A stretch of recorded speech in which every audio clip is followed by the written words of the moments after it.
Hello students, welcome to cloud class channel. આજે આપણે ગાલા assignment માંથી પ્રશ્નપત્ર નંબર 2 સોલ્વ કરીએ છીએ. પહેલા તો વિભાગ 1 સોલ્વ કરવાના છીએ આપણે, બરાબર છે. ચાલો તો વિભાગ A પર જોઈએ છે. એક માર્ક્સના પ્રશ્ન છે. કુલ 24 પ્રશ્ન પૂછાશે. સૂચના મુજબ જવાબ આપો. પેલું છે બહુ વિકલ્પ જવાબ વાળા પ્રશ્નો કેટલા પૂછાવાના છે? 6. આ 1 થી 14 ની અંદર એક પણ ઓપ્શન છે નહીં. બધા પ્રશ્ન કેવા છે? કમ્પલસરી છે, એટલે બધા પ્રશ્ન સોલ્વ કરવાના છે. બધાને એક માર્ક્સનો પ્રશ્ન પૂછાયેલો છે. ચાલો તો કુલ બહુ વિકલ્પ જવાબ એટલે શું કહેવાય? એમસીક્યુ કેટલા પૂછાવાના છે? 6. ચાલો પેલો એમસીક્યુ શું છે? જો 13x + 19y = 90 અને 19x + 13y = 70 હોય તો x + y = ખાલી જગ્યા મેળવો.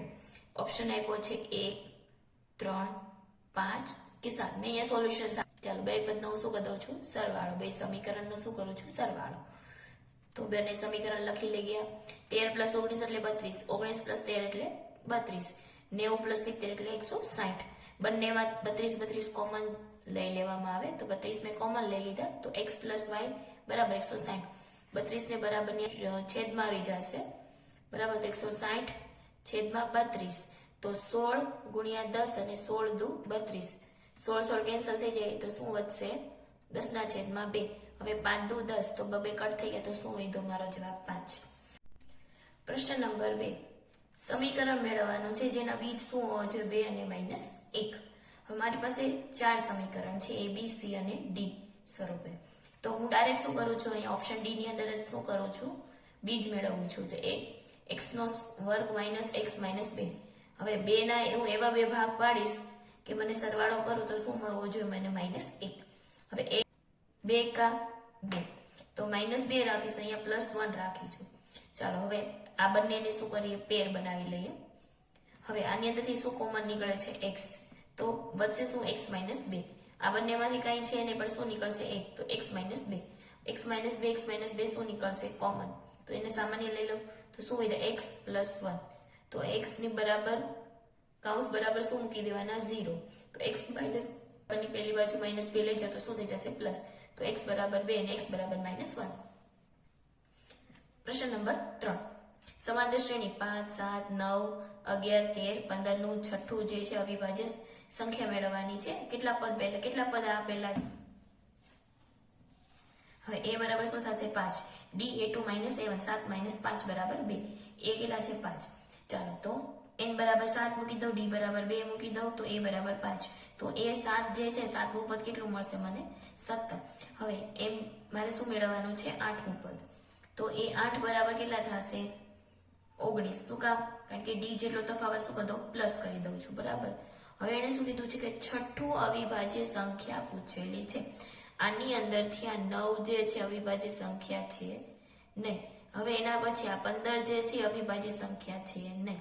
એનો મતલબ કે આ 1, 2, 3, 4, 5 અને 6 આ છઠ્ઠી અવિભાજ્ય સંખ્યા છે.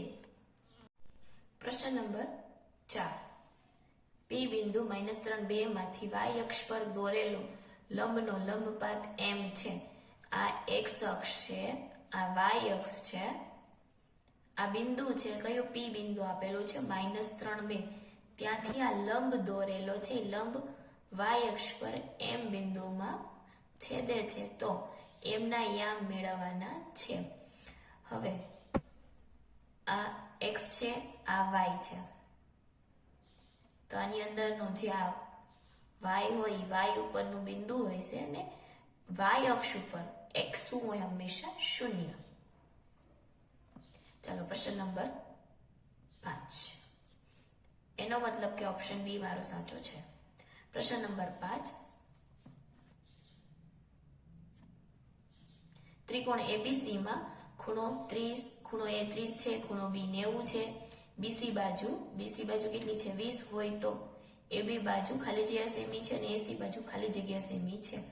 ચાલો મને ખૂણો A કેટલો આપેલો છે? 30.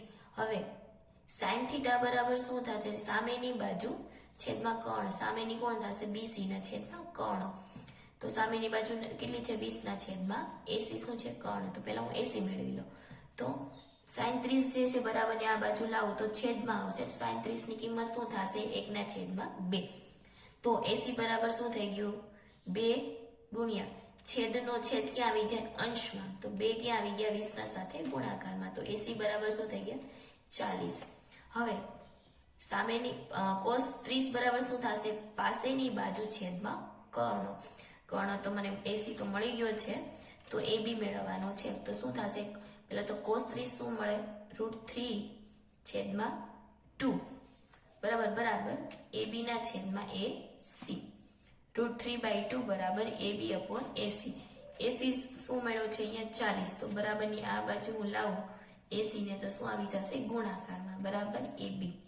હવે √3/2 ઇન્ટુ શું હતા 40. તો 20 દુ 40 તો 2 શું થઈ ગયા કેન્સલ થઈ ગયા. તો 20 ઇન્ટુ √3 બરાબર 20 ઇન્ટુ √3 મતલબ √3 બરાબર AB. પ્રશ્ન નંબર 6 બહુલક માઇનસ મધ્યક બરાબર ખાલી જગ્યા ગુણ્યા મધ્યસ્થ માઇનસ મધ્યક. ચાલો આ તો મારું જે છે મોસ્ટ આઈએમપી ફોર્મ્યુલા છે. Z બરાબર 3 મધ્યસ્થ માઇનસ 2 મધ્યક.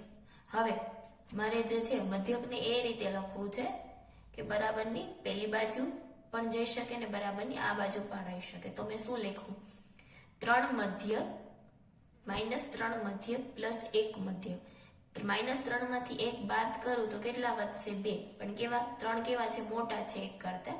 એનો મતલબ કે 2 ની જે નિશાની કેવી રહેશે હવે માઇનસ. તો ઉપરનું પાછું સૂત્ર મળી ગયું બરાબર. પ્લસ મધ્યકને બરાબરની આ બાજુ લઈ જાઓ તો માઇનસ થઈ જશે. હવે બરાબરની આ બાજુ શું મધ્યસ્થ -3 મધ્યક. બંને બાજુ શું છે 3 3 છે. તો 3 હું શું કરું છું સામાન્ય લઈ લઉં છું. તો કૌંસમાં શું વધ્યું મધ્યસ્થ માઇનસ મધ્યક. ઓકે આ મારો જવાબ આવશે. શું આવ્યો જવાબ શું આવશે 3. ચાલો હવે કુલ MCQ 6 હતા એ પૂરા થઈ ગયા છે. હવે શું કીધું છે કૌંસમાં આપેલા જવાબની પસંદગી કરો. ચાલો હવે આપેલી છે ખાલી જગ્યા. તો કેટલી પૂછવાની છે 7 થી લઈને 12 સુધીના પ્રશ્ન આપેલા છે. તો ગુસ્સા બરાબર આપેલો છે. ગુસ્સા જે છે કોનો કોનો છે 12 15 અને 21 બરાબર ખાલી જગ્યા કૌંસ. ચાલો તો 12 ને 3 દુ 6 6 દુ 12 15 ને 5 તેરી 15 21 ને 7 ગુણ્યા 3 7 તેરી 21. ચાલો આમાંથી જે સામાન્ય છે 3 માં જે હોય એનો શું કહેવાનું ગુસા. તો 3 શું છે મારો સામાન્ય. તો 3 અહીંયા ટીક કરી દો. પ્રશ્ન નંબર 8 જો કોઈ બહુપદીનો આલેખ એક અક્ષને ફક્ત એક જ બિંદુમાં છેદે તો તે બહુપદી ખાલી જગ્યા હોઈ શકે. હવે આમાંથી મને બહુપદી મેળવવાની કીધી છે. હવે મેં પહેલો ઓપ્શન છે એમાં શું આપેલું છે x+3. બીજું શું છે x² - 4 x³ - 27. હવે x ને બરાબરની પહેલી 3 ને બરાબરની પહેલી બાજુ લઈ જાવ તો -3 થઈ જશે. અહીંયા શું છે x² અવિભાજ્ય છે તો આનો ભાગ પડી શકે. તો એક પ્લસ વાળું ને એક માઇનસ વાળું તો આમાં તો 2 મળી જાય છે. એમ મતલબ કે આની અંદર શું મળે છે મને 3 મળે છે. મારે એક જ મેળવવાનું છે. એક જ બિંદુમાં છેદતું હોય તો ઓપ્શન A. અશક્ય ઘટનાઓની સંભાવના જે વસ્તુ અશક્ય જ છે બરાબર તો એની સંભાવના શું છે શૂન્ય. ચાલો હવે પ્રશ્ન નંબર 10 ત્રિકોણમિતિ એ ત્રિકોણની ખાલી જગ્યાનો અભ્યાસ છે. ફક્ત ખૂણાનો કે ફક્ત બાજુઓનો કે બાજુ અને ખૂણાઓનો સંબંધ. તો ત્રિકોણમિતિનો જે ત્રિકોણ છે એ શું છે બાજુઓ અને ખૂણાઓનો બંનેનો સંબંધ છે.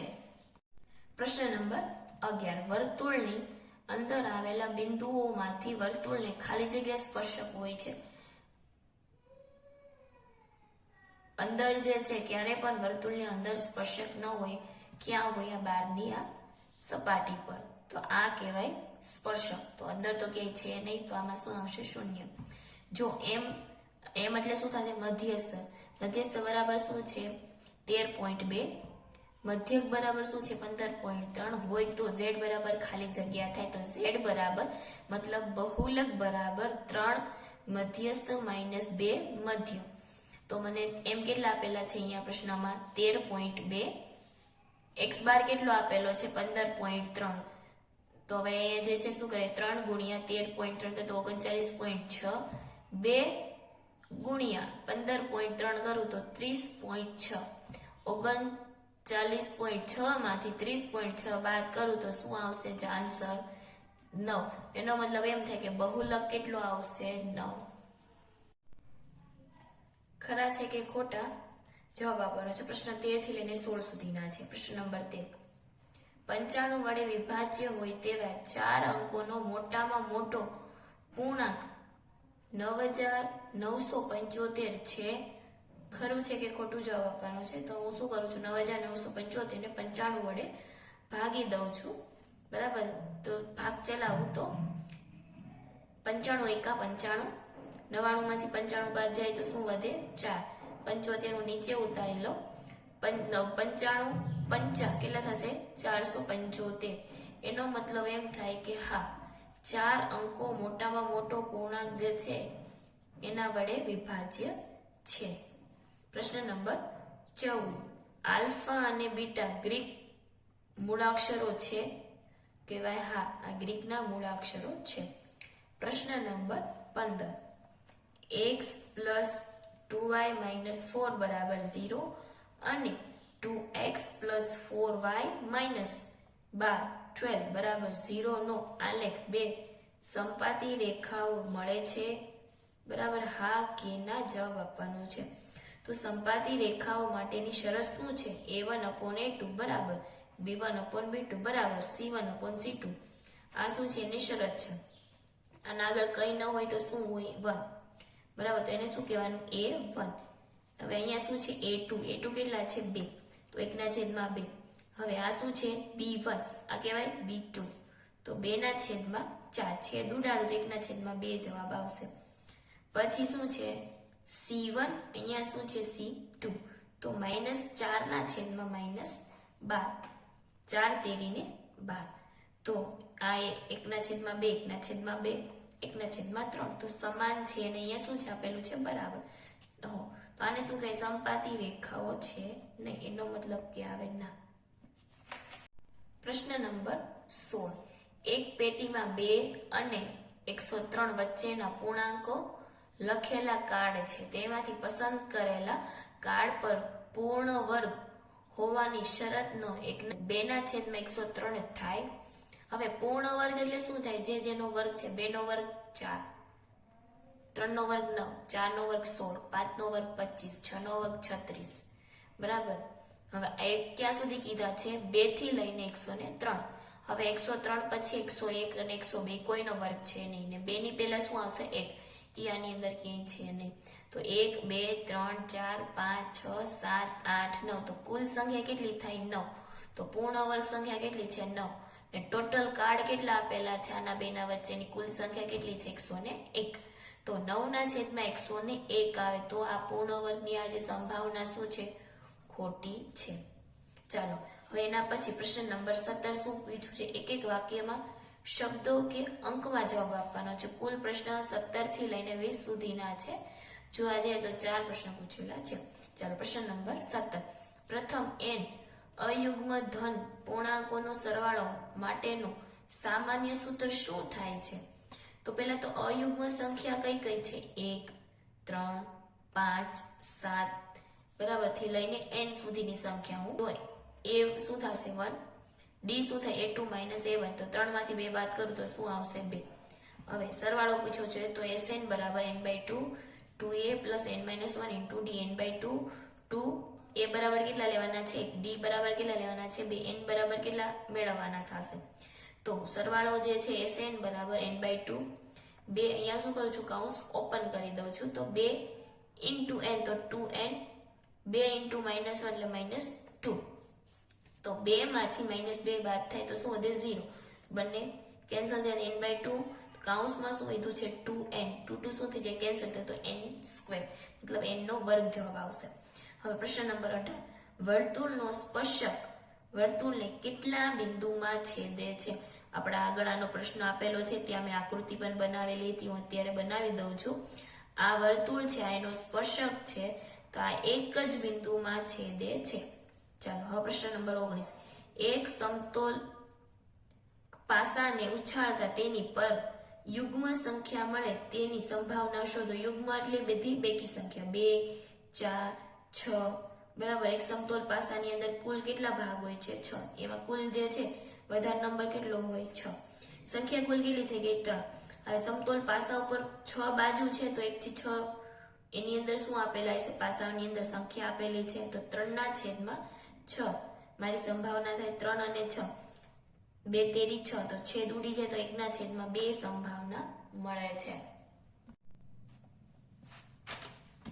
પ્રશ્ન નંબર 20. મધ્યવર્તી સ્થિતિમાનનું કયું માપ સૌથી વધુ વખત ઉપયોગમાં લેવાય છે? તો કોણ લેવાય છે? મધ્યક. યાદ રાખજો, મધ્યક, મધ્યસ્થ અને બહુલકમાંથી મધ્યક વધારે ઉપયોગી છે. હવે જોડકા જોડો. બરાબર. મને કુલ 4 જોડકા જોડોની અંદર પ્રશ્ન પૂછેલા છે, મતલબ 21 થી લઈને 24 સુધીના પ્રશ્નો હોય છે. પહેલો શું કીધું છે કે નળાકારનું પૃષ્ઠફળ. નળાકારનું પૃષ્ઠફળ જે છે આ રીતે થશે. બરાબર. પહેલા તો નળાકાર બનાવી લઈએ. આને કહેવાય નળાકાર. બરાબર. આ ગોળાકારની શું છે? ત્રિજ્યા. આ શું છે? h છે. અહીંયા r, અહીંયા h. તો 2πr r પ્લસ h. બરાબર. હવે શંકુનું પૃષ્ઠફળ શું થાય છે? શંકુ જે છે કંઈક આ રીતનો હોય છે તો શું થશે? πr r plus l. બરાબર છે. ચાલો હવે બીજું શું કીધું છે? 15 મિનિટના સમયગાળામાં મિનિટ કાંટા દ્વારા કેન્દ્ર આગળ અંતરાતો ખૂણો કીધો છે. તો કંઈક આવી રીતે પ્રશ્ન પૂછેલો છે. આ ઘડિયાળ છે, ત્યાંથી લઈને આ બટો આવશે, મિનિટીયો કાંટો એટલે 15 ત્યાં થશે. અહીંયા એનો નાનો કાંટો હોય તો આના વચ્ચે કેટલાનો ખૂણો બને છે? 90 નો. કેટલાનો બનશે? 90. હવે 60 મિનિટનો ખૂણો કયો દર્શાવે છે? 60 મિનિટનો ખૂણો. બરાબર છે. તો ચાલો હવે આ રીતે આપણે કરશું. આ ઘડિયાળ છે. બરાબર. આ એનો નાનો કાંટો, મોટો કાંટો જે છે આખો ફરીને પાછો અહીંયા જ પહોંચે છે. તો આખું એક વર્તુળ 360 અંતરાયેલો હોય છે, મતલબ ખૂણો વર્તુળની અંદર. તો 360 મારો જવાબ આવે છે.